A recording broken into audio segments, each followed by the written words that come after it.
Bakit ang daming tao rito? Anong nangyayari? Anong amoy yun? Ang sangsang naman. Parang nabubulok na laman. Ay, Diyos ko! May patay na tao! Ba't lasog-lasog ang katawan at wala ng braso? Nakabulat-lat pang tiyan. Ay, Ale, ano pong nangyari dyan? Ay, hindi ko alam, Iha. Wala pa silang suspek, pero ang sabi ng iba, may narinig daw silang sigaw kagabi. May sigaw? Oo, parang humihingi ng saklolo. Pero wala namang naglakas loob na lumabas. Madilim at masukal ang paligid ng kalsadang yan. Pagdaan nila rito kanina umaga, ayan na. Patay at lasog-lasog. Parang pinahirapan pa nga. Hindi ba hayop lang ang kayang gumawa ng ganito? May nawawalang parte ng katawan? Yan din ang iniisip ng iba. Ilang buwan na rin may ganitong nangyayari dito sa Naga. Ang sabi nila, baka raw may mabangis na hayop na napadpad dito. Pero sigurado ako, hindi hayop ang may gawa niyan, Iha. Anong ibig niyong sabihin, Ale? Tao po kaya may gawa niyan? Imposible na magawa yan ng isang normal na tao. Isang nilalang lang ang may kayang gawin ang ganyang klaseng krimen. Anong klaseng nilalang naman po? Mga aswang. Aswang? May aswang pa po ba sa panahon ngayon? Diyan lang sila sa paligid, nagpapanggap at naghihintay ng mabibiktima. Hindi ligtas ang Naga katulad ng iniisip mo. Ay nga pala, bago lang kita nakita rito, dayo ka ba? Pamangkin po ako ni Bebang. May malaking karinderya dito sa Naga. Doon po ako magtatrabaho bilang tindera. Ay, ganun ba? Ako si Susan. Kaibigan ko yung tiyahin mo. Ay, sabay na tayo pumunta doon. Bibili rin ako ng ulam eh. Magandang araw po, Miss Anne. Isa po ako sa mga libo-libo ninyong tagapakinig. Ako si Delia, Tubong Camarines Norte. Naganap ang pangyayaring ito noong dekada 90. Ako ay 25 anyos pa lamang. Pumunta ako sa syudad ng Naga para magtrabaho sa karinderya ng aking tiyang Bebang. Tulad ng ibang mga probinsyana, sabik ako sa mga bagong karanasan. Hindi sumagi sa isip ko na sa unang araw pa lamang makakaranas na ako ng iba't ibang kababalaghan. Bebang! Oy, nandito na pamangkin mo! Ay, Delia! Andiyan ka na pala. Oh, kumusta ang biyahe mo? Medyo mahaba po ang biyahe, Chang. Ang dami pong pasahero at siksikan sa loob ng bus. Kaya pawis na pawis ang likod ko. Pero ang mahalaga, nakarating ako ng ligtas dito sa Naga. Buti na lang at nandito ka na. May makakatulong na ako sa pagbantay ng karinderya. Ay siya nga pala. Kumusta naman ang inay at itay mo? Ayos lang po sila, Chang. Medyo nalulungkot lang na aalis ako pero buti na lang po pumayag sila na magtrabaho ako bilang tindera sa karinderya nyo. Pinapasabi po pala ni Nanay. Maraming salamat daw po sa pagtanggap sa akin. Aba, syempre naman. Dugot laman kita. Tayo rin ang magtutulungan. Total, kailangan ko rin ng katuwang sa karinderya. At saka baka magustuhan mo na rin dito sa Naga, di ba? Oh, kumain ka na ba? May kanin pa dyan. Gusto mo bang kumain muna? Mamaya na lang po dyan. Nawala pong gutom ko dahil sa nakita ko habang pupunta ako rito. At ano naman yung nakita mo? Nako, Bebang! May bangkay na naman sa kalsada. Nakita namin itong si Delia. Nako! May pinatay na naman pala. Na naman? Ibig sabihin po may nauna na? Halos araw-araw ng ganyan dito, Delia. Kung hindi sa palayan, sa sapa. Kung hindi sa sapa, sa kalsada. At lahat ng biktima, halos pare-pareho ang kondisyon. Parang hayop na pinaghihimay. Chang, anong sinasabi ng mga tao? Sino raw po ang may gawa? Eh di aswang daw. Yan ang usap-usapan sa tindahan, sa palengke, kahit sa mga inuman. Tinasabi ng mga matatanda, gumagala raw tuwing gabi at naghahanap ng biktima. Aswang po? Totoo po ba yun? Totoo yun, Delia. Naku, Susan! Huwag mo ngang takutin ang pamangkin ko. Hindi ako naniniwala dyan. Lagi nalang isinisisi sa aswang ang lahat ng krimen na hindi mairesolba dito sa Naga. Ay kung hindi aswang, ay sino palang may gawaan niyan, Aber? Sa tingin ko, may mamamatay tao sa lugar na ito. Hindi hayop ang gumagawa niyan. Tao. Tao na mas masahol pa sa hayop. Ay sinasabi ko sa'yo, Bebang, walang tao ang kayang gumawa ng ganyang krimen. Tigil-tigilan mo na nga ang pagpapapaniwala dyan sa aswang, Susan. Ang tanda na natin para sa mga ganyang kwento. Kakatakot naman po pala dito sa lugar nyo, Chang. Huwag kang mag-alala, Delia. Habang nandito ka sa poder ko, hindi kita pababayaan. O siya, mamaya na kayo mag-usap dyan. Pabili naman ako ng adobong manok. Abay, nagugutom na ako. Kahit may agam-agam ako, itinuloy ko ang pagtatrabaho bilang tendera sa karinderya ni Chang Bebang. Nahiya na rin akong umatras, lalo pat siyang nagbigay sa akin ng pamasahe papuntang Naga. Ang naisip ko noon, walang mangyayaring masama sa akin basta makikinig lang ako sa mga bilin niya. Ngunit doon ako nagkamali. Wala palang pinipiling lugar ang kapahamakan. Chang, parang ang dami pong tao dyan sa tapat araw-araw. Pati mga estudyante at mga tricycle driver doon kumakain. Oo. Yan ang karinderya ni Beth. Bago pa lang yan rito. Parang kalahating taon pa lang nga eh. Maganda po siya, no? Mukhang bata pa. Pwes, huwag kang palilin lang. May edad na yan, pero ang kilay, plakado pa rin. At kung makapustura, kala mo may photoshoot araw-araw. Ewan ko ba kung pagkain ba talagang binabalikan ng mga tao ron o yung may-ari. Mukha nga pong tuwang-tuwa ang mga kalalakihan habang nagsasandok si Aling Bet ng ulam. Pero Chang, siguro naman mas masarap po ang luto natin. Masarap, oo. Walang duda. Pero wala tayong panama sa kurba at sex appeal niya.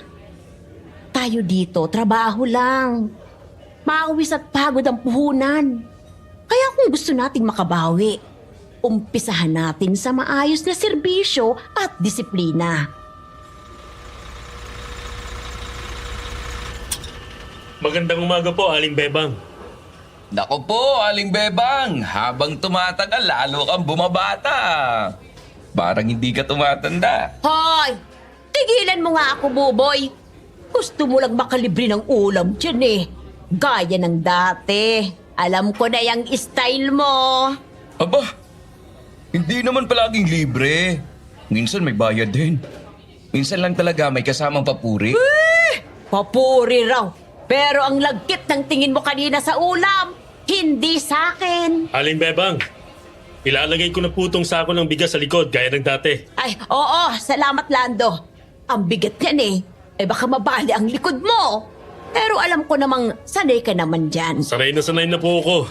Ganyan talaga pag anak ng magsasaka. Buong buhay kong kaibigan ng sako ng bigas.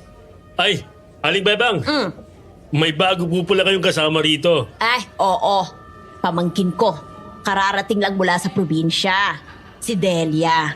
Siya nang tutulong sa akin dito. Magandang umaga sa'yo, Delia. Ako si Lando. Isa akong taga-deliver ng bigas dito tuwing Lunes at Huwebes. At ito namang katabi ko, si Buboy. Ang certified suki at taga-tikim ng sinigang ni Aling Beba. Magandang umaga rin sa inyo, Lando. Buboy. Oy, Lando, wag mong titigan ang pamangkin ko ng ganyan. Ay baka naman matunaw yan. Nako, kung ako sa'yo, Aling Bebang, itago mo na yan si Delia. Baka itanan pa yan ni Lando. Tumigil ka nga dyan, Buboy. Baka po pwedeng dito na rin kami kumain ngayon, Aling Bebang. Ay nako, ay bakit naman hindi? Maupo kayo dyan at ipaghahain kayo ni Delia. Ay nako Delia, pakikuha nga ng adobo dyan. Yan ang paborito ni Lando at ni Buboy. Opo, Chang. Delia, kailan ka dumating dito? Kahapon lang ako dumating. Ngayon lang din ako tumungtong sa Naga. Bago ka lang pala rito, Delia. Sa susunod, sumama ka sa amin, Lalando. Igagala ka namin dito sa Naga. May magandang parke dito. At masarap na halo-halo dun sa may kanto. Nako, hindi ako mahilig gumala eh. Lalo na pagbago pa lang ako sa lugar. Tama yan, Delia. Medyo maraming kababalagan na nangyayari dito sa bayan. Narinig mo na ba yung tungkol sa mga pinapatay? Oo nga eh. Nakakita ako ng bangkay kahapon dun sa malapit sa kanal. Nako! Ano ba yung pinag-uusapan ninyo? Kakain pa naman tayo, Lando. Nakakatakot kasi nangyari, Buboy. Hindi naligtas ang Naga sa panahon ngayon. Siguradong tayo ang may gawa ng mga krimen dito. Pre, tingnan mo si Aling Bet. Ang ganda talaga, no? Ano ka ba, Buboy? Kalahati ka lang ng edad niyan. Pati ba naman si Aling Bet pag-iinteresan mo? Subukan kaya natin kumain dun sa karinderya niya bukas. Sabi nila, masarap daw ang luto niya eh. Kung gusto mong kumain doon, ikaw ang bahala. Basta ako, dito ako kakain kay Aling Bebang. Sus! Palibasa, nandito si Delia eh. Lumipas ang ilang araw, unti-unti akong nasanay sa takbo ng buhay sa syudad. Maaga akong gumigising, naghahanda ng mga sangkap, naglilinis at tumutulong sa pagsisilbi sa karinderya ni Siyang Bebang. Napansin ko rin na araw-araw dumadaan si Lando. Naging suki na siya ng aming karinderya. At tila akong naging dahilan. Kapag naroon siya, panay ang tanong, mula sa paborito kong ulam hanggang sa mga pangarap ko sa buhay. Delia, masarap tong adobo nyo ha. Hindi ako nagsasawa kahit araw-araw kong kainin. Ikaw ba nagluto nito? Ako lang ang naggisa, si Chang ang nagtimpla. Siya talagang marunong. Himalat hindi mo kasama si Buboy ngayon. Doon siya kumain kay Aling Bet. Type niya yung tindera eh. Alam mo, nagtataka ako sa luto ni Aling Bet. Umulan man o bumagyo, parang hindi nawawala ng customer ang karinderya niya. Yan nga din ang pinagtataka ko eh. Pero mas gusto kong kumain dito sa inyo, Delia. Bakit naman? Dahil nandito ka. Naku, Lando. Tigil-tigilan mo yung si Delia. Pumunta yan dito para magtrabaho at hindi para maghanap ng mapapangasawa. Nakikipagkaibigan lang naman ako, Aling Bebang. Yung mga linyahan mong ganyan, na paghahalataan ka na may iba kang intensyon sa pamangkin ko. Magkaibigan lang po kami, Chang. Siguraduhin mo lang, Delia. Baka mapagalitan ako ng mga magulang mo pag nalaman nila na may umaali-aligid sa'yo rito. Hindi ko rin maipaliwanag ang nararamdaman ko noon kay Lando, Miss Anne. Ang alam ko lang, masaya ako sa tuwing nakakausap ko siya. Madalas siyang magbiro kaya nauuwi sa tawanan ng aming usapan. Ngunit hindi natatapos ang kababalaghan sa aming lugar. Isang araw, pumunta si Mang Dodong sa karinderya ni Siyang Bebang. Dati itong kumakain sa karinderya ni Aling Beth, ngunit may napansing kakaiba ang matanda.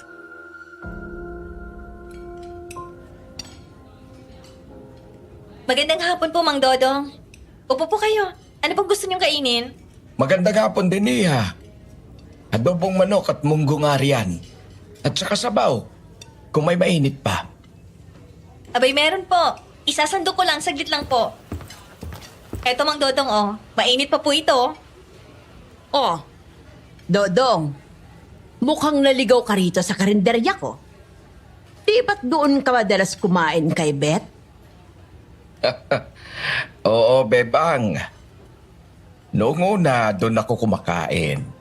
Pero nitong mga nakaraang araw, parang hindi ko na maintindihan ang lasa ng mga putahe niya. Iba ang timpla. Kaya eto, bumalik ako rito. Eto na pong order niyong adobo, munggo, sabaw at syempre, mainit na kanin. Kain na po kayo, Mang Dodong. Salamat, Iha. Abay, mukhang masarap ito ah. Ay buti na lang at dito ako kumain ngayon. Bakit? Anong meron sa kabila? Di ba't lagi silang puno ng tao? Oo, dinarayo pa nga sila mula sa ibang barangay. At si Beth, kahit may edad na parang laging sariwa. Napansin ko rin po yan. Parang laging bago ang ayos niya, kahit hapon na. Hindi mo mahahalata na nasa kusina buong araw. At hindi lang yan. Ang luto niya may kakaibang lasa. Parang may dagdag na rekado. Pero hindi mo matukoy. May mga araw na parang sobrang sarap. Aba, baka naman magaling lang siyang magtimpla. Pero ang tanong, anong karne ang ginagamit niya? Sinubukan ko na siyang tanungin. Ang lagi niyang sagot sa akin secret ingredient daw. Siguro po baka o imported na karne. Hindi ko rin alam pero hindi baboy. Hindi rin manok. Minsan parang lasang baka. Pero mas malambot ito at mas matamis. Baka yun ang dahilan kung bakit marami siyang customers. Sana nga ganun lang. Kaya lang, isang beses habang kumakain ako ng menudo niya, may hibla ng buhok sa kutsara. Akala ko string beans. Hinila ko. Ay, buhok nga. Diyos ko naman, bakit may buhok sa ulam? Buhok? Ay nako, baka na-aksidente lang siya o di naman kayo dumikit yung ulo niya sa kawali. Yan din ang iniisip ko. Pero hindi lang isang piraso. 3 pa nga eh. Kaya mula noon, hindi na ako bumalik. Hindi po kayo nagsabi kay Aling Beth? Ay, hindi na. Nakakahiya namang magreklamo pa kay Beth. Lagi na ngang may libreng sabaw, may ngiti at minsan may kasama pang chika. Sa bagay, baka nga natsambahan lang yung buhok. Pero ito pa, napansin ko rin, hindi siya gumagamit ng bawang. Kahit anong putahe. Ni amoy ng bawang wala. Hindi gumagamit ng bawang. Baka mas gusto niya yung natural na lasa ng karne. Maaring ganon, pero bihira yun na. Lalo na sa mga lutong Pinoy, bawang ang nagbibigay ng lasa. Oo nga naman. Halos lahat ng luto natin may bawang. Kahit sinigang, minsan naglalagay pa ako kahit konti. Kaya nga, parang kakaiba no? Baka ganun lang po talagang estilo ni Aling Beth sa pagluluto. Hindi natin alam ang buong istorya. Mahirap namang humusga lalo pat iba-ibang paraan natin sa pagluluto. Tama. Kaya dito na lang ako kakain. Dito alam kong manok ang manok, baboy ang baboy. Sa totoo lang, naging palaisipan sa akin ang sinabi ni Mang Dodong. Ang buhok sa putahe ni Aling Beth, ang misteryosong rekado, at higit sa lahat, ang kawalan ng bawang sa kanyang mga luto. Lalo pang nadagdagan ang pagdududa ko nang may mapansin kaming kakaiba kay Buboy. Buboy, ba't mukhang ang putla mo? May sakit ka ba? Nako, buti na lang talaga't hindi ako sumama sa'yo kahapon. May kutob na akong may kakaiba sa karne nila doon kila Aling Beth eh. Kakaiba talaga, Lando. Hindi ko maintindihan kung bakit ang sarap ng luto niya. Pero pagkatapos kong kumain, parang may bumaliktad sa sikmura ko. Nilagnat pa ako kagabi. Halos hindi ako makatayo. Baka naman luma na yung karne o kontaminado na. Hindi ko nga alam kung anong klaseng karne yung isinasahog niya sa mga putahe niya. Masarap pero kakaiba. Ayoko nang kumain doon ulit. Dito na lang ako kay Aling Bebang. Yan nga din ang kwento sa amin ni Mang Dodong. May kakaiba daw sa karne ni Aling Beth. Pero kahit ganun, marami pa rin ang kumakain sa karinderya. Paano? Hindi lang ulam ang hinahanap nila, kundi yung tindera rin. Si Aling Beth. Abay, parang hindi tumatanda. Tigil-tigilan mo na nga yung pagnanasa mo kay Aling Beth, Boboy. Baka marinig ka niya at magalit pa yun. Aba! Maaga pa ang pulong nyo ritong 3 ah. Parang may barangay assembly sa tindahan ni Beba. Aling Susan, nandito ka pala. Kakain po ba kayo? Ay, pabili ako ng isang serve ng adobo Delia. Ay, ano palang pinag-uusapan nyo at mukhang seryosong-seryoso kayo. Ano na naman ang chismis? Ito kasing si Boboy. Nagsusuka pagkatapos kumain sa karinderya ni Aling Beth. Hinala namin baka kontaminado ang karne na ginamit sa pagluluto.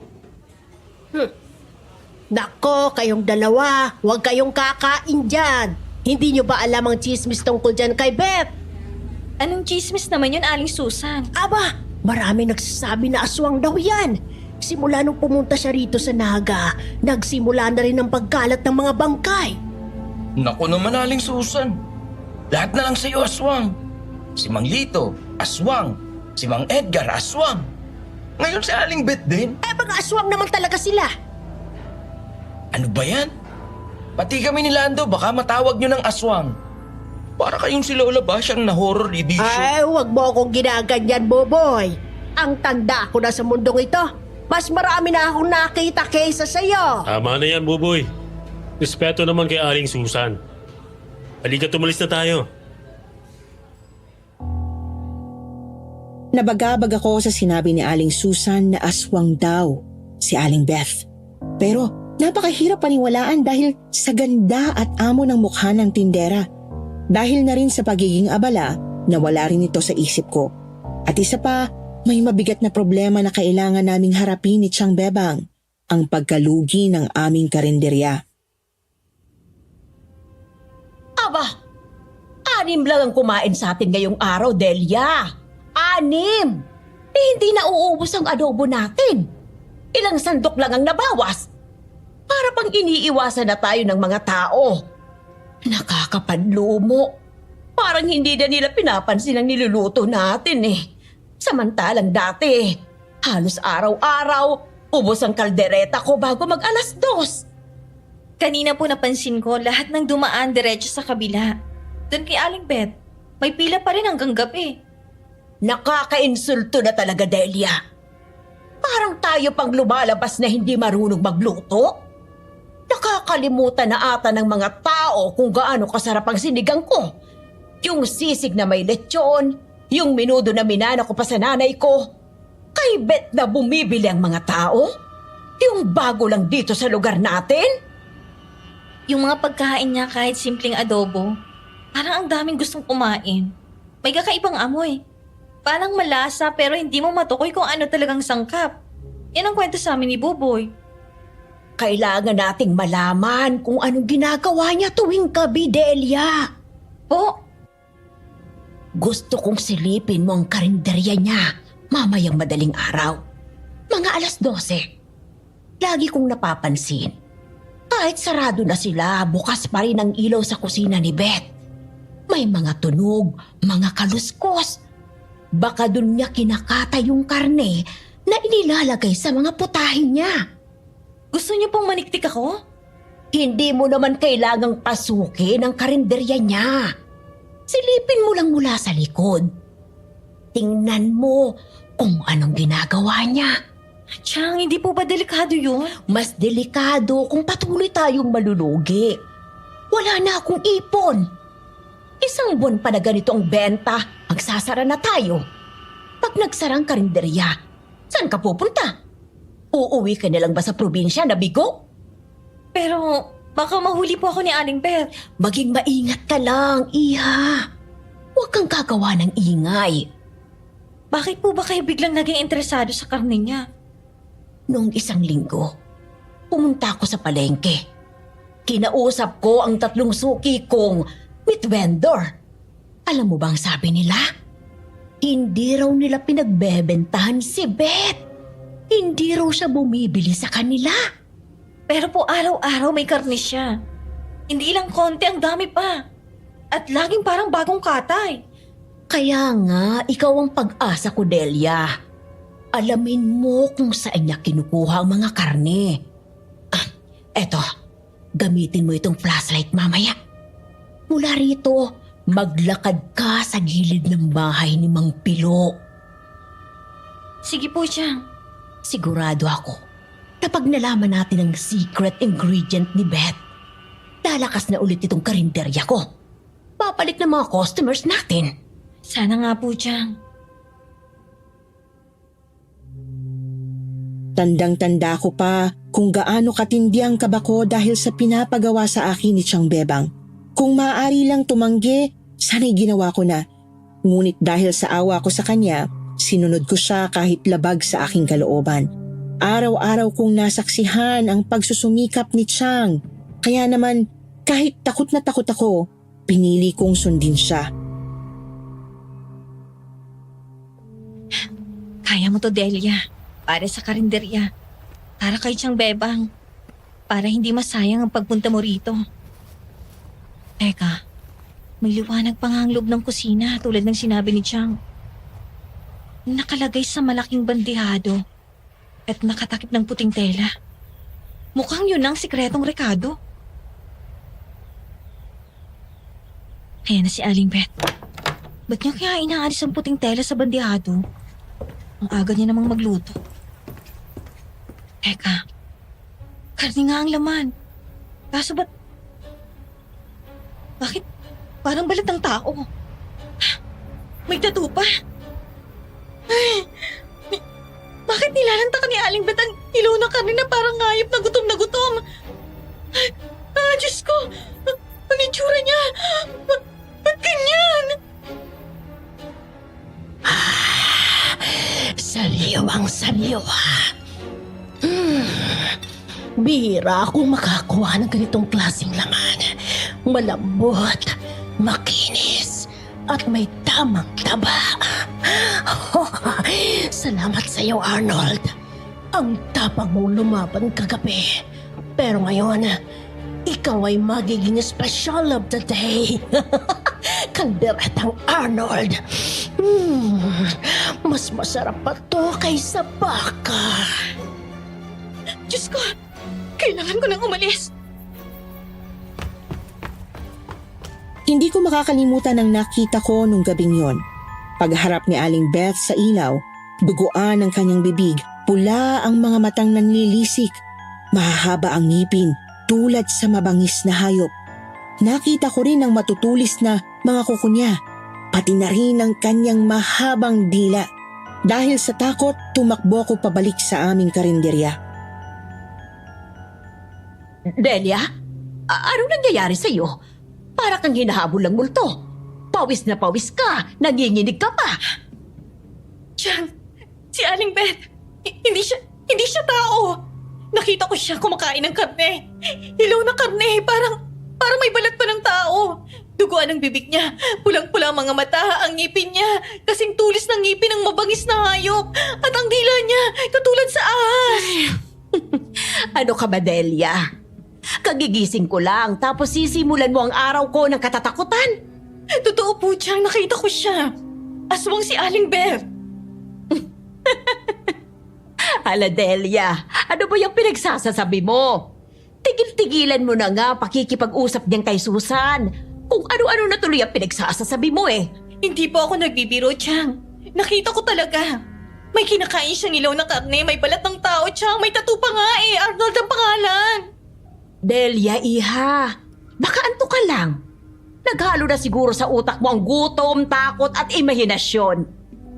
Hindi po imahinasyon ang lahat, Chang. Alam ko kung ano nakita ko. Hindi ako maniniwala sa kwento mong aswang-aswang. Sa gandang babae ni Beth, may maniniwala ba na aswang siya? Nakita ko ang totoong pagkatao niya. Halimaw siya. Kahit anong pangungumbinsi ko kay Chang Bebang, hindi siya naniwala na aswang si Aling Beth, Miss Anne. Pinagbilinan niya pa akong wag nang ikwento sa iba ang mga pinagsasasabi ko. Baka raw mapagkamalan akong baliw o tsismosa lang na wala sa hulog katulad ni Aling Susan. Pero hindi ko kinaya na mag-isa lang ako sa sikreto. Kailangan kong may makausap. May isang tao akong alam na mapagkakatiwalaan. Si Lando. Uy, Delia, good morning. Mukhang hindi ka na naman nakatulog ng maayos ha. Lando, may kailangan akong sabihin sa iyo. Matagal ko na itong gustong sabihin pero natakot lang ako eh. Baka hindi mo rin ako paniwalaan gaya ni Chang. Oh, anong meron? May problema ba sa karinderya? Hindi lang sa karinderya, kundi sa buong lugar na to. Nung isang gabi, sinilip kong kusina ni Aling Beth para alamin kung bakit laging dumadagsa ang mga tao sa karinderya niya. Ha? Bakit mo naman ginawa yun? Delikado yun ah. Buti hindi ka nahuli ni Aling Beth. Alam ko. At halos mamatay ako sa takot. Inutusan ako ni Chang.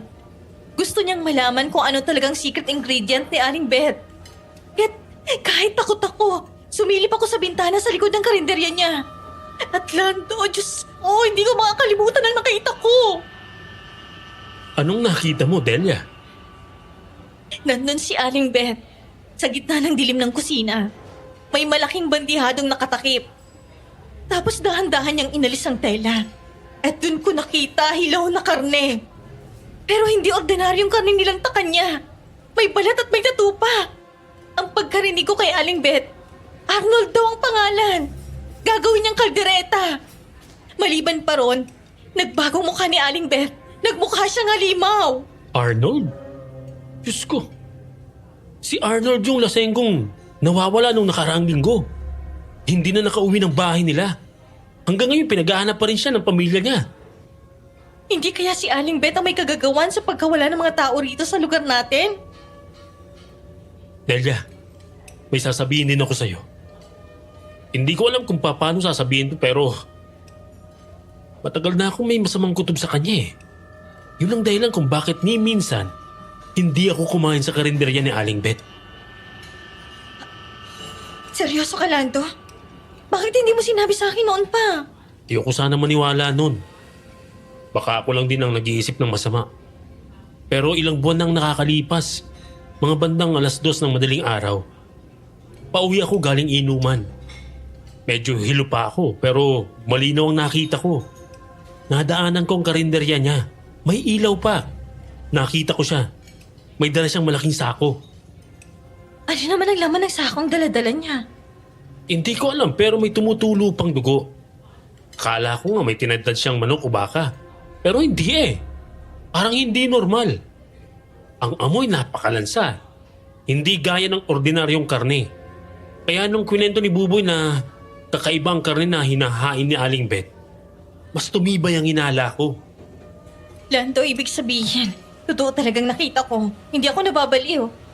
Totoo rin ang sinasabi ni Ani Susan na aswang si Aling Beth. Hindi ka baliw, Delia. May nangyayaring kakaiba sa karinderyang yan. At matagal na. Pero ngayon lang may nakakita. Pero hindi naniniwala si Chang. Pinagtawanan lang niya ako. Akala niya guni-guni ko lang lahat. Kahit hindi siya maniwala, hindi na tayo pwedeng tumahimik.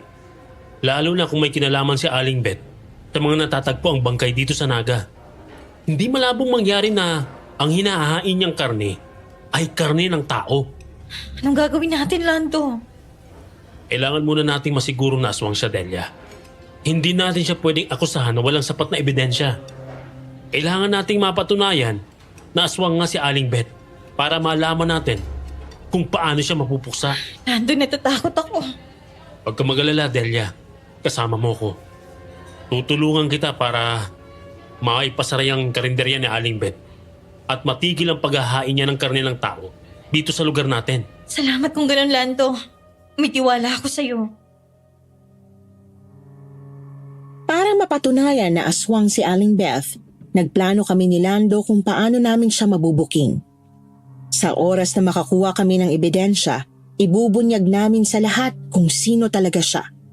Kinaumagahan, pumunta kami ni Lando sa lumang barber shop na katapat ng karinderya ni Aling Beth.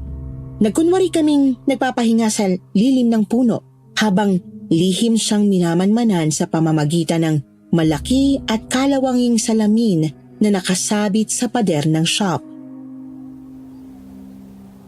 Dito na tayo, Delia. Kunwari lang tayong nagkakwentuhan. Pero sa salamin tayo tumingin. Doon natin siya makikita nang hindi tayo nahahalata. Sigurado ka ba, Lando? Baka bigla siyang mapatingin dito. At pag nahuli niya tayo, baka kung anong mangyari sa atin. Alam ko delikado. Pero ito lang ang pagkakataon natin. Tignan mo siya, oh. Yun, oh. Bubuhos ng sabaw sa isang mangkok. Ihawak siyang malaking sandok. Pero, teka lang. Tingnan mo nang mabuti. Kita sa salamin yung dalawang lalaking kumakain. Pati yung batang nakatayo sa gilid. Aninag mo. Pero si Aling Beth, wala. Parang, wala siyang refleksyon. Nasaan siya? Dapat katabi siya ng mga lalaking yun, ah. Kanina lang hawak pa niyang pitsil. Pero sa salamin, parang hangin si Aling Beth. Aswang nga siya, Delia. Totoo ang sinasabi mo. Lumapit tayo sa karinderya niya para makita natin kung may anino siya, Lando. O sige, dahan-dahan lang tayo, Delia. tumingin tayo sa sahig. Huwag masyadong lantaran. Lando, tingnan mo yung lupa. Yan o, sa dapat ng lutuan niya. Kita mo yung anino ng mga kawayan, pati ng mesa. Oo, malinaw pa sa araw. Pati yung tabo, may anino. Pero, teka lang. Yung paa ni Aling Beth, tingnan mo. Walang aninong sumusunod sa galaw niya. Delia, tumalikod din siya kanina. Tapos bumalik. Pero kahit isang guhit ng anino, wala talaga. Kakatakot, Lando. Ano ba tong ginagawa natin? Kahit ang haling tapat kinikilabutan ako. Hindi siya tao, Delia. Kampon siya ng kadiliman. Umalis na tayo rito. Baka mahalata niya pa tayo. Delia, huwag kang pupuslit ng tingin. Baka bigla siyang lumapit. Tumingin siya rito, Lando. Parang naramdaman niya na tinitingnan natin siya. Siguro'y nararamdaman niya na may gusto makaalam ng tunay niyang pagkatao. Sapat na pag nalaman natin, parang may ibunyag sa lahat ang tunay niyang pagkatao, Lando. Hindi pa rin to sapat, Delia. Madali niya lang ay tatanggi ang lahat ng paratang natin. Lalo pa't napakaamo ng kanyang mukha. Kailangan natin makakuha ng litrato. Litrato? Paano natin gagawin yun? May luma kaming kodak sa bahay. Pwede nating hiramin kay nanay. Hindi niya yung ginagamit. Gamitin natin para kunan ng litrato si Aling Beth habang nasaan yung aswang siya. Hindi kaya masyadong mapanganib yung plano mo, Lando. Paano kung mahuli niya tayo? Ito lang ang naiisip kong paraan, Delia. Pag nakuha natin ang litrato, hindi niya na may tatanggi na isa siyang aswang. Kailan ba natin isasagawa ang plano mong yan? Bukas ng gabi, Delia. Kapag sarado ng karinderya at hindi siya alerto, mag-aabang tayo sa likod, malapit sa bintana kung saan mo siya unang nakita. Kung siswertehin tayo, makikita ulit natin siyang kumakain ng kilaw na karne o lumitaw sa tunay niyang anyo. Ayoko na sanang makita si Aling Beth sa tunay niyang anyo, Miss Anne, lalo na habang siya'y kumakain ng tao. Ngunit wala kaming ibang paraan ni Lando para patunayan sa lahat na siya nga ang aswang na nambibiktima sa naga. Kailangan namin ng ebidensya, kailangan namin ng litrato. Kaya nagdesisyon kaming sumugod kahit delikado. Nagbitbit kami ng asin at bawang, lahat ng alam naming pangontra sa mga aswang. Pagsapit ng hating gabi, tahimik kaming gumapang sa damuhan sa likod ng karinderya ni Aling Beth. Lando, sigurado kapag nandito siya ngayon, baka naman wala siya. O baka ibang taong nasa loob. Oo, nakita ko siyang pumasok kanina eh. Bit-bit yung sako, may tumutulong dugo. Huwag ka matakot, Delia. Kapag nakuha natin ang litrato, wala na siyang kawala. May bawang at asin ako sa bulsa ko. Kung sakaling may mangyari, may protection tayo kahit papano. Mabuti yan, Delia. Pero sana, hindi natin kailanganin. Ayun siya. Tumingin ka, Lando. May kinakain siya. Diyos ko. Delia, anong nilalang yan? Ang balat niya parang nabubulok. Ang mga kuko parang pangil. At yung kinakain niya mukhang kamay ng tao yun. Hindi ko na yata kaya, Lando. Gusto ko nang tumakbo. Sandali lang. Aayusin ko lang ang lente. Hindi pwedeng malabo ang kuha. Ayan. Isa pa. Sino yan? Lando! Tumakbo na tayo, bilis! Sandali! Nakakuha ko ng litrato! Kunin ko lang ang camera! Lando! Dahlia! Hindi ko hayaan na makatakas kayo! Ah! Nakalmot yung likod ko, Delia! Ang gapli! Lumayo ka na dyan! Kayong mga ususero! Dapat sa inyo pinapatahimik habang buhay! Lumayo ka sa kanya! Eto kasi! Anong ginawa mo sa akin? Ang hapdi ng balat ko! Layuan mo si Lando, aswang! Eto pa! Kayong dalawa, tandaan nyo ito. Babalikan ko kayo. Hindi ako titigil hanggat hindi ko kayo napapatay! Lando, wala na siya. Pero kailangan umalis na tayo. Ngayon na, baka bumalik pa siya. Ang likod ko! Sobrang apti. Ang camera, Delia. Ang camera. Hindi ko na nabitbit, Lando. Nahulog sa damuhan. Tapos nasipa ni Aling Beth paalis. Nakuha niya. Nakuha niya ang ebidensya. Ang ebidensya natin, Delia. Kailangan nating balikan. Huwag na, Lando. Umalis na tayo. Makakakuha rin tayo ng bagong ebidensya. Pero sa ngayon, mas mahalaga na mabuhay tayo. Dahil sa nangyari sa amin ni Lando, pinanghinaan ako ng loob. Hindi lang dahil muntik na kaming mapatay ni Aling Beth, kundi dahil malinaw na alam na rin niyang may alam na kami. Sa tuwing nakakasalubong namin siya, matalim ang tingin niya.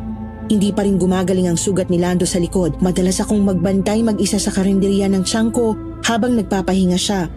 At isang hapon, habang nag-aayos ako ng mesa, may naramdaman akong presensya sa likuran ko.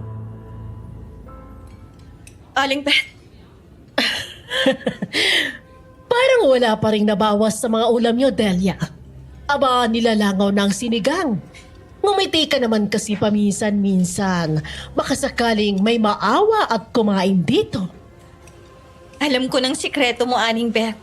Hindi mo ako malilinlang ng maganda mong mukha. Natitiyak kong isa kang aswang. Nahihibang ka na, Delia. At sino namang maniniwala sa mga sinasabi mo? Baka kapag pinagkalat mo yan baka mapagkamalan ka pang baliw.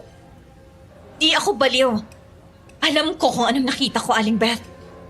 Kung hindi ka pa titigil sa mga kasamaan mo, hindi ako magdadalawang isip na sabihin sa lahat ng taga rito na isa kang aswang at pinapakain mo sila ng laman ng tao. Delia, anong nangyayari dito? Lando, mabuti naman at dumating ka. Kumusta ang likod mo? Malalim bang sugat? Hindi pa rin magaling. Parang may hapdi na hindi ko maintindihan. Apat paswerte ka't buhay ka pa, iho. Maraming hindi nabibigyan ng ikalawang pagkakataon. Tigil-tigilan mo na kami. Huwag mo nang subukang baliktarin ang lahat. Isa kang halimaw. Hindi mo kami kayang takutin. At anong balak niyong gawin, ha? Ipagkalat sa mga tao nakita niyo? Sa tingin niyo ba may maniniwala sa inyo? Isang hamak na tindera at isang driver na nangihimasok sa buhay ng may buhay? Kung hindi mo kami inatake, baka pwede pa kami magpanggap na wala kaming nakita. Pero alam na namin kung sino ka talaga. At kung anong panganib na dala mo dito sa Naga. Kung hindi niyo titigilan ang kasasat-sat niyo, isasahog ko kayo sa adobong atay na lulutuin ko bukas. Sa tingin niyo, ilang taon na ako nakakalusot, ha? Walang makakapigil sa akin, lalo na kayong dalawa. Kung akala mo matatakot kami sa banta mo, nagkakamali ka. Hindi ka na makakapagtago pa. Hindi ako natatakot sa iyo, Aling Beth. Walang lihim na hindi nabubunyag. Tingnan natin kung hanggang saan ang tapang niyong dalawa. Hindi niyo ako mapipigilan sa ginagawa ko. Darating ang araw, kasama na kayo sa mga bangkay na makikita dyan sa kalsada. Kung ako sa iyo, Delia, umuwi ka na sa probinsya mo bago ka pa mapahamak ng tuluyan. Tulad ng sinabi ni Aling Beth, hindi namin napigilan ni Lando ang mga sumunod na krimen. Halos araw-araw may bagong ulat na bangkay sa Naga, lasog-lasog ang katawan, warak ang laman at kung minsan may mga parte ng katawan na nawawala. Hindi pa sapat yun. Nagsimula na rin ang panggugulo ni Aling Beth sa mga buhay namin. Chang Bebang. Chang, naririnig mo ba yun? Ano na naman yan, Delia? Nako, baka pusa lang yan.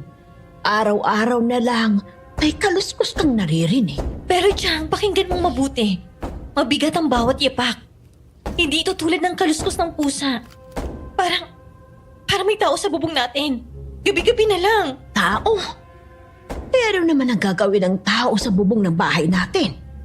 Hindi ba't kahapon lang, ako mismo ang nagwalis sa labas. Wala akong nakitang kahit anong palatandaan na may umaakyat. Baka naman masyado ka lang nag-iisip, Delia. Hindi ito imahinasyon, Chang. Laging 2:00 ng madaling araw. Bigla na lang may lalakad sa itaas, dahan-dahan. Tapos parang may bumubulong sa may kisame. Ay nako, huwag mo nga akong tinatakot, Delia. Chang, si Aling Beth yun. Nararamdaman ko. Galit siya sa akin dahil alam ko ng lihim niya. gusto niya akong patahimikin. Aswang na naman. Delia, matagal na akong nakatira dito sa Naga. Bata pa lang ako. Sinasabi na ng matatanda ang kwento ng mga aswang. Pero ni Anino, wala akong nakita. Eh ikaw, ilang buwan ka pa lang dito at kung ano-ano nang naiisip mo. Hindi ito katang-isip, Chang. Hindi ako nag-iimbento ng ganyan. Si Lando nga sugatan pa rin hanggang ngayon. Hindi ba't nakita mo rin ang sugat niya sa likod? Oo, nakita ko. Pero baka naman nadulas lang siya o kaya na may nadapa. Hindi aksidente yun, Chang. Kinalmot siya ni Aling Beth. Wala kang ideya kung gaano ako natakot nung gabing yun. At ngayon pakiramdam ko, kami naman ni Landong isusund ni Aling Beth. Delia, alam kong natatakot ka. At alam kong may mga bagay tayong hindi maiintindihan. Pero hindi ko kayang paniwalaan kaagad na may aswang sa lugar na to. Lahat ng kapitbahay natin, kilala ko mula pagkabata. Hindi madaling paniwalaan ang sinasabi mo. Pero totoong sinasabi ko, Chang, maniwala ka sa akin. Ay nako, lalabas na nga lang ako at sisilipin kung anong nasa taas ng bubog natin para naman papanatag ka na. Pusa lang yan, sinasabi ko sa'yo. Chang, wag! Mas mapanganib kung lalabas ka ng bahay. Matulog na lang po tayo. Hindi na ako magbabanggit sa'yo ng mga bagay patungkol sa mga aswang. Nasaktan ako dahil hindi ako magawang paniwalaan ang sarili kong kamag-anak, Miss Anne. Si Chang Bebang na tinuring kong pangalawang ina. Hindi ko na rin sinubukang ipilit ang paniniwala ko. Mas pinili kong manahimik. Ayokong madamay pa siya. Ayokong mapahamak siya sa mga bagay na ako lang ang may alam. Tuwing gusto niyang lumabas para tingnan ang kalusko sa bubong, pinipigilan ko siya. Halos hindi ako makatulog gabi-gabi. Pakiramdam ko, lagi akong pinagmamasdan ni Aling Beth. At napagtanto ko, hindi lang pala ako ang hindi niya pinapatahimik. Pati na rin si Lando. Lando? Lando, sandali lang. Pwede ba kitang makausap? Uy, Delia, ayos ka lang ba? Mukha kang puyat na puyat ah. Parang ilang araw ka nang hindi natutulog. Anong nangyari? Lando, may umaakit na naman sa bubong namin kagabi.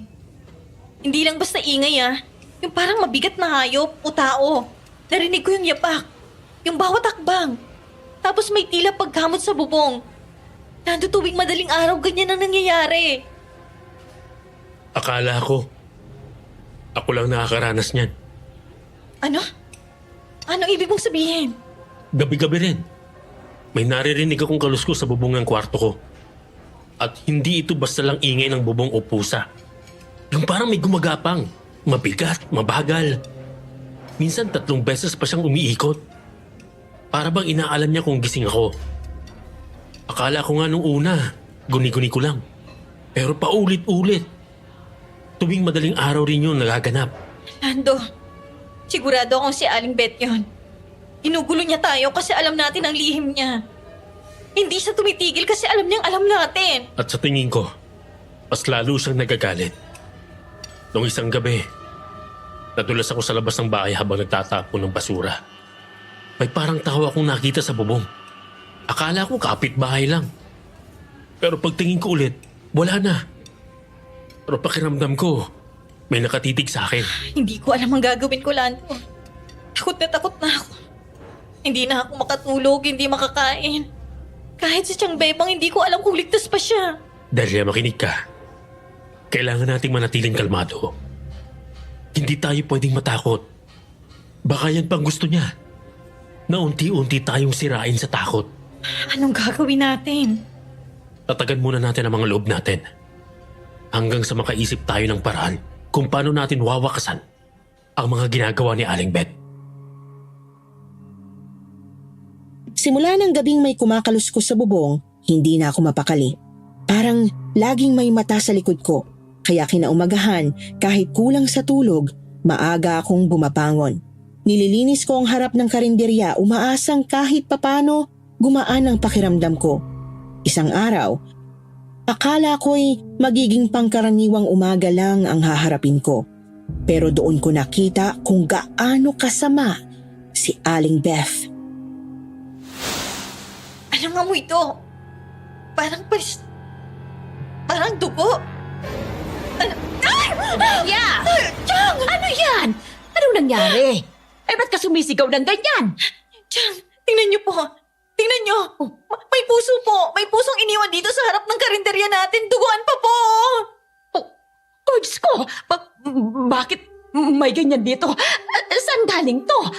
Hindi to hayop, Delia. Ito parang puso ng tao. Hindi niya talaga ako titigilan siya. Sino bang tinutukoy mo? Sino? Sinong may lakas ng loob na mag-iwan ng ganito? Sabihin mo sa akin, Delia. Sinong mananakot sa'yo ng ganito? Chang, tumingin po kayo sa kalsada. Bakit ba? Si Beth? Nakangisi siya. Nakangisi siya sa akin, Chang. Delia, pumasok tayo sa loob. Ipagbibigay alam ko kay Kap ang nangyari. Tara na. Hindi po siya tao. Hindi na po talaga siya tao. Ipinagbigay alam ni Chang Bebang ang tungkol sa pusong natagpuan sa harap ng aming karinderya. Dumating ang mga pulis, tumingin-tingin, nagtaka. Pero ang sabi lang nila, baka raw gawa ito ng tao. Tao lang daw ang may kakayahang gumawa ng ganitong karumal-dumal na bagay. Pero hindi ko masabi sa kanila ang totoo dahil baka isipin nilang nababaliw na ako. Baka ipasok pa nila ako sa ospital. Ngunit hindi ko kayang manahimik na lamang. Delia! Iha! Totoo ba yung nangyari sa'yo? May nakita raw na puso ng tao sa harap ng pwesto nyo. Oo, Aling Susan. Naniniwala na ako sa inyo. Hindi tao ang may gawa ng mga krimen dito sa Naga. Anong ibig mong sabihin? Kilala mo ba kung sino ang aswang dito sa lugar natin? Oo, Aling Susan. Si Aling Beth. Siyang aswang. Ay, sabi ko na. Sabi ko na nga ba, hindi ako nagkamali sa kutob ko. Akala niya madadaan niya tayo sa maayos niyang bihis at matamis niyang mga ngiti. Pero hindi niya ako naloko kahit kailan. Nakita namin mismo ni Lando ang tunay niyang anyo. Nang gabing sumilip kami sa likod ng karinderya niya. Nakita namin kung paano siya nagbago. Yung balat niya, yung mata niya parang hayop. Tapos kumakain siya ng karne ng tao. Santa Maria, ay hindi kayo dapat lumapit doon, Iha. Ang mga aswang, kapag nahuli mo ang sekreto nila, hindi ka na nila titigilan. Titingnan ka nila bilang banta. At ang mga banta, pinapatay nila. Anong gagawin namin ni Lando?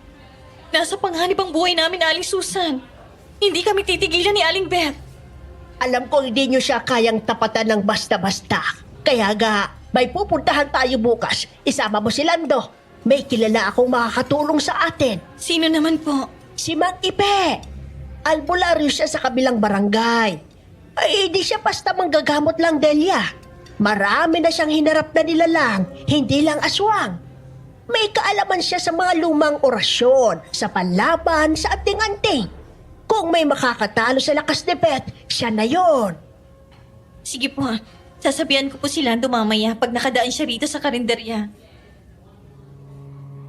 Sa totoo lang, parang nabunutan ako ng tinik sa dibdib nang malaman kong may albularyong pwedeng tumulong sa amin ni Lando. Nang hapon na yon, hinintay ko ang pagdaan ni Lando sa karinderya. Pero mukha siyang balisa at wala sa sarili. Lando, bakit balisa ka? May problema ba? Delia, si Buboy nawawala. Kahapon pa. Anong ibig mong sabihin na nawawala? Oo. Pinuntahan ko na siya sa bahay nila kaninang umaga. Sabi ng nanay niya, hindi daw siya umuwi simula kagabi. Tinanong ko na rin ang mga tropa. Pero wala eh. Ni anino niya. Walang nakakita. Hindi mo ba alam kung saan siya huling nagpunta? Alam ko lang. Noong huling inuman namin, medyo lasing na siya. Nagtapat siya sa akin. Sabi niya, tapos na siya magtago. Pagtatapat na raw siya kay Aling Beth ng pagmamahal niya. Ay, Diyos ko, Lando. Hindi kaya hawak-hawak siya ni Aling Beth ngayon? Ayoko man isipin yun pero yun din ang tumatakbo sa isip ko. Dahil kailangan ko siyang puntahan. Si Buboy ang pinakamatagal kong kaibigan. Hindi ko siya pababayaan.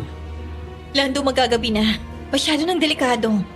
Nakalimutan mo na bang nangyari sa'yo nung munti ka nang mapahamak? Baka hindi ka na makabalik kung basta ka nalang susugod. Anong gagawin ko, Delia?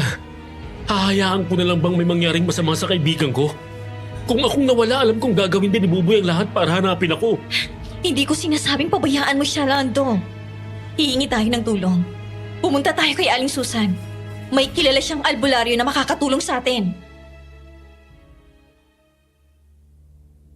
Nung dapit hapon na yon, agad kaming pumunta kay Aling Susan para madala niya kami kay Mang Ipe, ang albularyo sa kabilang barangay. Buti na lamang at may tricycle si Lando kaya walang oras ang nasayang. Malalim na ang gabi nang makarating kami sa kubo ni Mang Ipe. Sino yan? Gabing-gabi na. Mang Epe! Si Susan ito! Oo. Susana, ba't pumunta ka rito? Malalim na ang gabi. Sino yung mga kasama mo? Ay, ito po si Lando, yung taga-deliver ng bigas. Kasama ko si Delia. Pamangkin siya ni Aling Bebang, yung may-ari ng karinderya sa kabilang barangay. Magandang gabi po. Pasensya na po talaga sa abala. Pero wala na po kaming ibang malapitan eh. Kailangan po namin ng tulong nyo. Diyako, halina kayo. Pumasok kayo. Bihira na akong binibisita ng ganitong oras. Malamang malalim ang dahilan. Salamat po. Ano bang nangyari at napari ito kayo? Mang Epe, kailangan namin ng tulong mo. Totoong hinala natin. Si Beth nga ang aswang at hawak niyang kaibigan ni Lando. Sabi ko na nga ba't may kakaiba sa babaeng yon? Tuwing dumadaan ako sa karinderiya niya, lumalamig ang hangin. Isang sinyalis na may masamang elemento sa paligid. Kaduna-duna rin ang biglang pagsulpot ng babaeng yan dito sa naga. Mang Ipe, kailangan na nating puntahan si Buboy. Baka huli na ang lahat para sa kanya. Hindi tayo maaaring pumunta doon nang hindi tayo handa, Lando. Hindi ordinaryong tao ang makakaharap natin, kundi isang anak ng kadiliman. Baliwala sa kanya ang taba at sibat. Paano po natin masasagip ang kaibigan namin, Mang Ipe? Makinig kayo. Hindi simpleng kalaban ng aswang. Lalo na ang tulad ni Beth na kayang magkubli sa anyo ng tao. May dalawang paraan para mapuksa siya. At hindi madali ang alinman doon. Ano po yun? Una, kailangan ninyo ng punyal. Hindi basta punyal, ha? Kundi yung isinawsaw sa langis ng nyog na binabad sa ilalim ng araw sa loob ng 5 araw. Yun lang ang kayang tumagos sa puso ng isang nilalang ng dilim. Punyal? Oo, At dapat sa puso talaga itusok? oo. Isang bagsak lang. Isang tama. Dapat tagos sa puso at higit sa lahat, dapat malinis ang kalooban ng tataga. Hindi pwedeng may alinlangan, hindi pwedeng natatakot. At ang pangalawang paraan po, Sunugin ang buong katawan. Hindi dapat matira kahit isang bagay. Bawat hibla ng buhok, bawat kuko. Kapag may natira, muling pabangon ang kasamaan. Siguro magagawa namin yung unang paraan. Kailangan kong tusukin ang puso ni Aling Beth gamit ang punyal. Mang Epe, may punyal po ba kayo? O paano po kami makakagawa ng ganoon? May hawak ako rito. Ginamit na to noong sa isang tikbalang sa kabilang baryo. Pero bago ko ito ibigay, siguraduhin ninyong handa kayong pumatay ng nilalang na minsan ay naging mukhang tao. Handa po ako, Mang Ipe. Papatayin ko si Aling Beth. Hindi ko hahayaang may manganib pa ng dahil sa kanya. kailangan wakasan namin ang panggugulo ni Aling Beth. Kung ito lang ang tanging paraan, gagawin namin, Mang Ipe. O sige, sasamahan ko kayong dalawa dyan sa pinaplano ninyo. Ito ang punyal. Itago mo ito, Lando. Pag nagkaroon ka ng pagkakataon, huwag kang mag-alinlangan na itarak sa puso ni Beth. Huwag mo ring hahawakan ng kamay lang. Balutin mo ito ng prela, ng abaka. At ito ang banal na langis at asin. Susan, ibuhos mo ito sa paligid ng karinderiya habang nakikipagtuos kami para hindi makatakas si Beth. Ay, sige po, Mang Epe. pumunta na tayo sa karinderya ni Beth at sagipin ang kaibigan ninyo bago pa mahuli ang lahat para sa kanya. Ngayon pa lang, magdasal na kayo. Wala na kaming sinayang pang oras. Tumungo kami sa karinderya ni Aling Beth para mailigtas si Buboy. Katulad ng iba pang mga gabi, meron pa ring ilaw ang kanyang karinderya. Dahan-dahan ang aming naging pagkilos para hindi niya kami matunugan at mabigyan ng oras na maisaboy ni Aling Susan ang banal na langis at asin sa paligid. Mang Ipe, sapat na po kaya mga dala nating panlaban sa aswang para mapasa si Aling Beth? Wala tayong ibang pagpipilian, Delia. Sigurado akong kakainin ni Beth ang kaibigan ninyo ngayong gabi. Hindi niya papayagan na abutin pa ito ng umaga at gumawa ng ingay sa karinderya niya. Huwag kang panghinaan ng loob, Delia. Kasama mo kami ni Mang Ipe. Hindi namin nahahayaan may mangyaring masama sa'yo. Poprotektahan kita. Hindi niyo na kailangan matakot. Ito ang dahilan kung bakit binigyan ko kayo ng punyal, asin at langis. Alam kong matapang kayong dalawa. Ang tapang nito ang tatapos sa kadilimang ito. Nandito na tayo sa karinderya ni Beth. Oh, narinig niyo ba yon? Parang may umuungol sa loob. Tila humihingi ng tulong. Boses yun ni Buboy. Buhay pa siya. Tara't punta na natin siya. Susan, simulan mo na ang pagsaboy ng banal na langis at asin sa paligid ng karinderya ni Beth. Kami nagbahala sa kanya. Ay sige po, Mang Ipe. Buboy! Buboy, gumising ka! Lando, tulong si Aling Beth.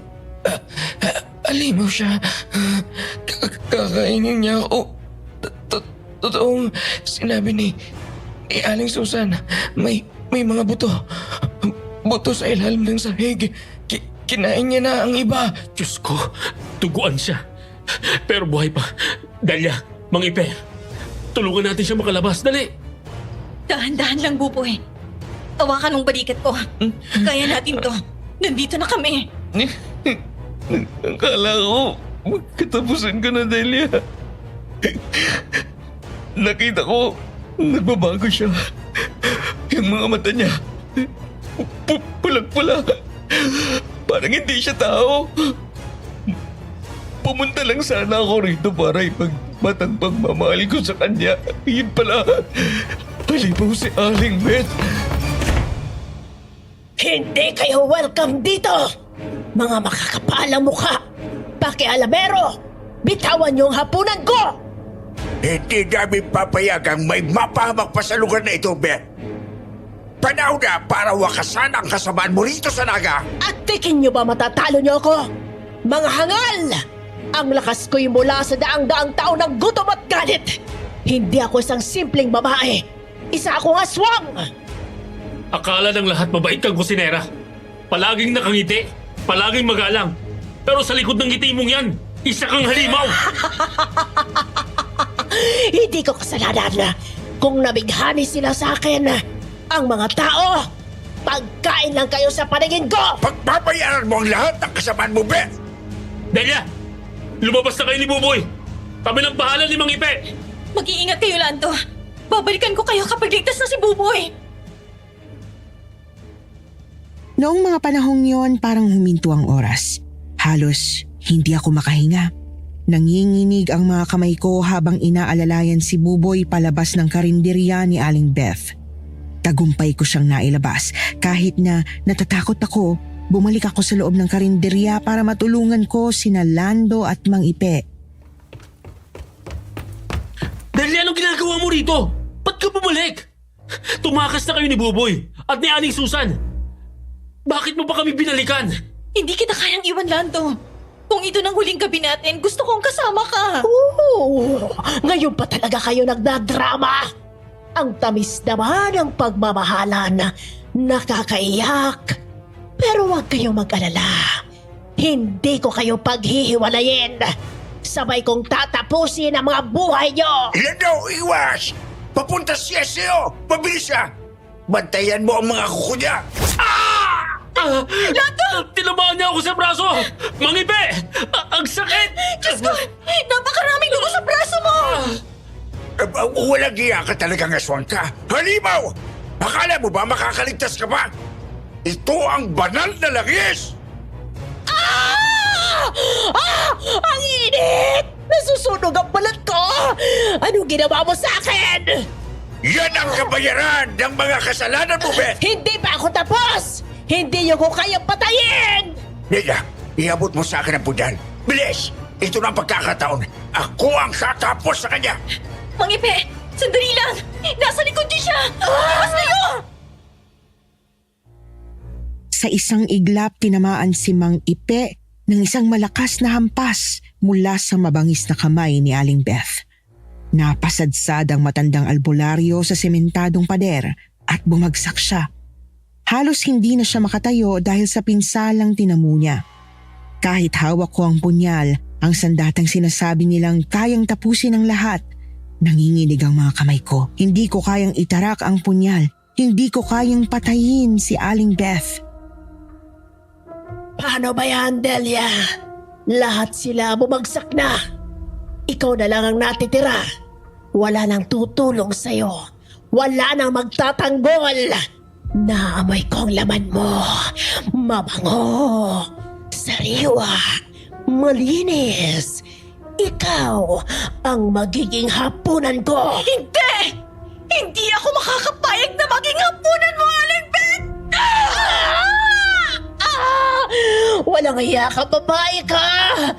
Ang lakas ng loob mong itarak ka punyal na yan! Tatarak ni Delia ang punyal, Mangipe. Panalo na tayo. Hindi pa, Lando. Hindi pa sapat ang tama. Hindi sapat ang lalim ng sugat. Buhay pa si Beth. At nagkagalit lalo. Napakahina mo, Dalia! Nasaktan mo lang ako, pero hindi mo ako nagawang patayin! Gayon, wala ka ng ibang pagkakataon. Kakainin na kita! Kaya ang kasera, iagis mo sa kanya. Mamatay ka na, aswang! Tulad ng sinabi ni Mang Ipe, buong lakas kong inihagis ang gasera kay Aling Beth. Sa isang iglap, nagliyab ang kanyang katawan. Humiyaw siya. Isang sigaw na tila nagmumula sa kailaliman ng impyerno. Ngunit hindi lang siya ang nilamon ng apoy. Mabilis itong kumalat sa paligid. Tinupok ang mga dingding ng karinderya, ang mga upuan, ang mga kurtina. Lahat ay nagliyab. Mang Ipe! Lando! Bilisan niyo! Kailangan nating lumabas! Kumakalat ng apoy! Ligtas na tayo. Salamat sa Diyos. Ligtas na tayo. Mang Ipe! Tuluyan na ba nating napuksa si Aling Beth? Hindi na ba siya babalik? Oo, Delia. Napuksa na natin ang halimaw. Sa wakas, matatapos na rin ang kasabayan niya dito sa Naga. Ay, ang dami niyang sinirang buhay. Mabuti na lang at natapos na ang lahat. Lando, ayos ka lang ba? Huwag mo akong alalahanin, Aling Susan. Malayo ito sa bituka. Pero itong si Buboy, tingnan mo. Mukhang nawalan na siya ng malay. Kailangan niyang madala sa ospital. Malaki ang sugat niya sa tagiliran. Isasakay ko na lang siya sa tricycle ko. Sige, Lando. Kami na ang bahalang magpaliwanag kina Susan at Delia kung ano ang nangyari rito. Marami ang lumabas sa kanilang bahay nang makita nilang nagliliyab ang karinderya ni Aling Beth. Ang iba'y nagtawag ng bumbero. Ang ilan na may nagtakip ng ilong habang pinagmamasdan ang makapal na usok. Nang tanungin kami ni Mang Ipe at Aling Susan, pinili naming ilihim ang tunay na nangyari. Sinabi naming ito'y aksidente lamang. Nang maapula ang apoy, abo na lamang na natagpuan si Aling Beth. Mula noon, natigil na rin ang pagkawala ng mga tao sa aming lugar. Ngunit, hindi maitatago ang katotohanan. Kumalat ang balita na aswang ang tindera sa karinderya.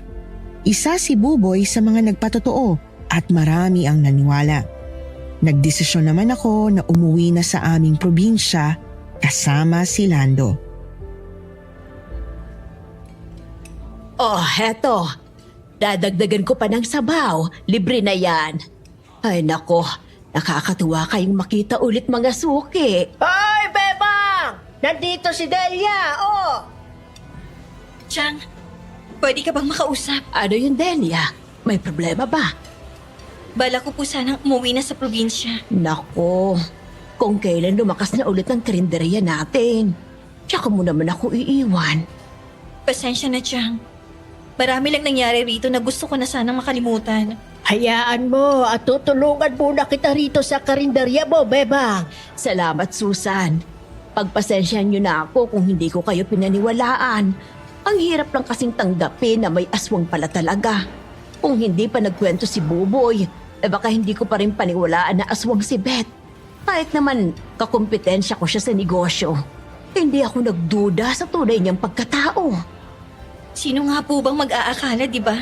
Napakabait ng itsura niya. Pero sa likod pala ng mga ngiti niya, may tinatago siyang kasamaan. Tama ka, Iha. Mabuti na lang at napuksa na siya. Matagal-tagal din tayong binulabog ng takot. Ngayon kahit papano, may kapayapaan na. At mukhang buo pa rin ang tiwala sa akin ng mga suki ko. Napakabait niyo po kasi, Chang. Di gaya ni Aling Beth. Totoo kayo sa pakikitungo sa mga tao. Ikaw, Lando, anong plano mo rito sa pamangkin ko? Sasama po ako kay Delia sa probinsya, Aling Bebang. Itutuloy ko pang paniligaw ko sa kanya ron. Gusto ko pong makilala ang pamilya niya at makapagsimula rin ng panibagong buhay. Dako, dahan-dahan lang ha. Baka bigla ko nilang mabalitaan na may kasalan na palang magaganap. Huwag niyong kalimutang padalhan ako ng imbitasyon. Naku, wag ka mag-alala, Chang. Pahihirapan ko muna yung si Lando bago niya matanggap ang matamis kong oo. Ipapakilala ko rin po siya kina nanay at tatay. Basta kapag kinasal na kayo, akong bahalang magluto. Gagawin kong espesyal ang handa ninyo. Oo naman, Aling Bebang. Ikaw ang magluluto para sigurado kaming busog at masaya ang lahat. At lalagyan ko ng secret ingredient. Secret ingredient? Ano pa? Di pagmamahal. Si Aling Bebang talaga. Pinakaba mo kami. Ay nagbibiro lang ako. Pero seryoso, masarap talagang luto kung galing sa puso. O siya, kumain na muna kayong dalawa. Baka magutom kayo sa biyahe. Umuwi ako sa probinsya kasama si Lando. Doon kami muling nagsimula. Pagkalipas ng 2 taon, nagpakasal kami at nagkaroon ng 2 anak. Tahimik at payapa ang naging buhay namin. Malayo sa mga bangungot ng nakaraan. Patuloy namang naging malakas ang karinderya ni Aling Bebang.